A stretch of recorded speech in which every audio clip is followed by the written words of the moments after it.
ప్రాజెక్టులు కంప్లీట్ కావాలి, నీళ్లు రావాలి, వలసలు బంద్ కావాలి, మన రైతులు బతకాలి. రాత్రి పగళ్ళు పనిచేయిస్తా ఉన్నాం. రాత్రి 2 గంటలకు ఇంజనీర్లు అక్కడ రికార్డు చేస్తా ఉన్నారు. కన్ను ఉడుతుంది కాంగ్రెస్ నాయకులు.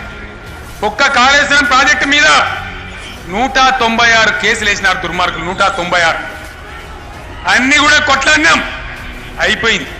చివరికి ఎంత అవమానం అంటే, ఎంత సిగ్గులేనితనం అంటే, మొత్తం క్లియరెన్స్లు వచ్చినాయి. ఎన్విరాన్మెంట్ క్లియరెన్స్ మళ్ళా పోయినారు కోర్టుకు. క్లియరెన్స్లు ఇచ్చిన సంస్థ ఎన్విరాన్మెంట్ మంత్రిత్వ శాఖ ఆ క్లియరెన్స్ ఇచ్చిన పద్ధతి తప్పు అనిపోయినారు కోర్టుకు. అంటే ఎంత సిగ్గుమాలిన నాయకులు.